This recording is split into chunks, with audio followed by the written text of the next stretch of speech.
Why did I name my podcast Let's Fix Leadership, you ask? Well, let's get into it. Welcome back, friends. This is your place for cutting-edge tools, exercises, best practices, and modern leadership strategies. Because when the world is changing, it's time to bring our leadership styles along for the ride. Whether you're a company leader, a corporate visionary, an entrepreneur, this show gives you new insights into the neuroscience and the language of leadership, plus practical steps and tips to lead your teams in a powerful way. It'll also help you keep your people happy and engaged, all while achieving your biggest goals. I'm your host, Jen Thornton. I'm a talent strategist, a brain-based executive coach, speaker, and the founder of 304 Coaching. Now let's fix leadership. Ever have someone ask you why you do something in the kitchen a specific way, or how you specifically clean something, or why you even cut your grass a certain way? I bet it's because that's just how you were taught to do it. Leadership, like many concepts, are passed down through generations. And many of the leadership styles you're using today and the ones you're teaching the generation behind you are from a time when the world looked much different than it looks today. Leadership styles, when passed down to a generation who works differently than the past, just don't work. It's why every generation complains about the next generation in the workplace. The leader thinks the next generation just doesn't get it. But what if the leader is trying to lead with outdated views? Could this even be possible? Well, let's pause for a quick history lesson. I think you'll find this really interesting. And yes, there is actual documented history of leadership theory out there. Any guesses what the first leadership theory was named? Well, if you guessed the great man, you are a winner. Or as my dad likes to say, winner, winner, chicken dinner.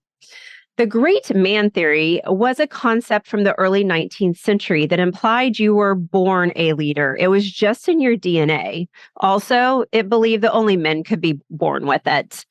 And you can probably hear my eyes rolling right now.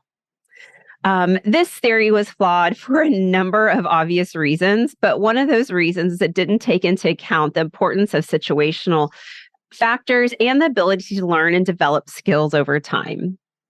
Then came the Industrial Revolution, which brought significant change to how people worked.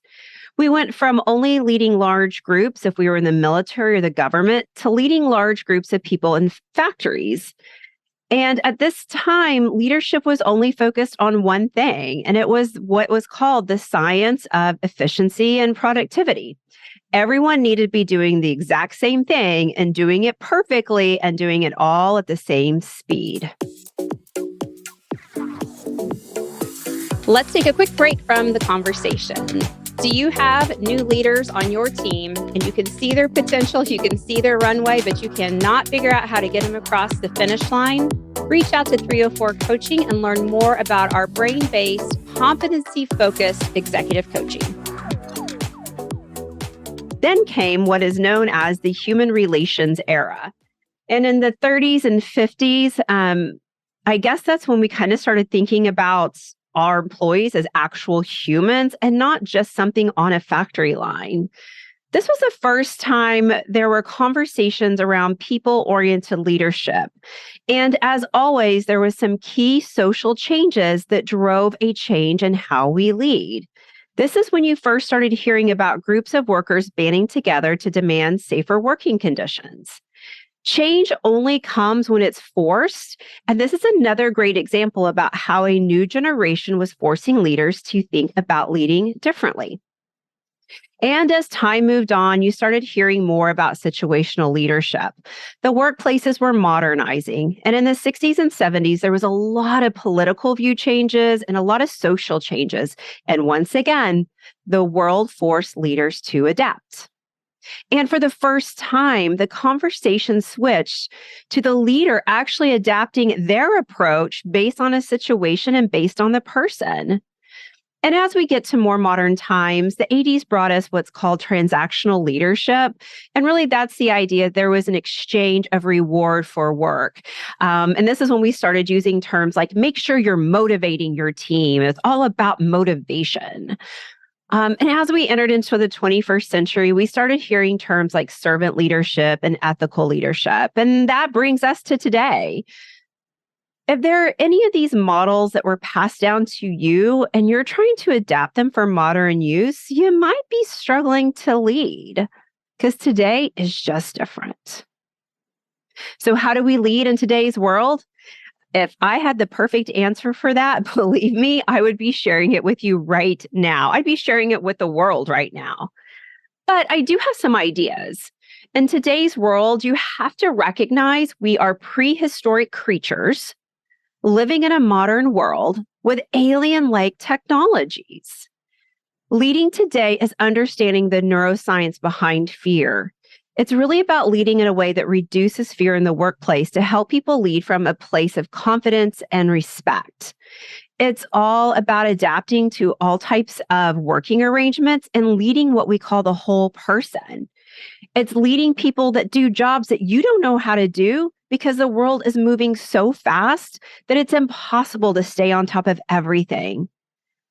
It's really about understanding your own fears and how to lead with clarity and purpose and not fear and perfectionism. And how about getting really comfortable with adapting to constant change? I know that would help us all. I know that I don't have to tell you that today's work environment is incredibly complex. And this takes us back to my opening question. Why did I name my podcast Let's Fix Leadership? Because I know leadership is ever evolving and it will actually never be fixed. It's something that will always be evolving based on the current environment. It's been that way since the beginning of time, and I know it will always be evolving because the world is always evolving. Fixing leadership isn't about a firm solution. It's about leading from a place of curiosity, respect, openness, kindness. It's about knowing what works today might not work tomorrow and getting okay with that. Because just like leadership, it's always evolving. We as humans can always evolve with it. Thanks for listening to Let's Fix Leadership. By hanging out with me today, you're already on your path. If you're looking to learn more and to see if your company is a good fit for our coaching and leadership education, then hey, visit 304coaching.com. If you got value out of this podcast, share it with a friend. And it would mean the world to me if you would leave a thoughtful review and a rating on iTunes. Thanks again for listening, and I appreciate your work in fixing leadership.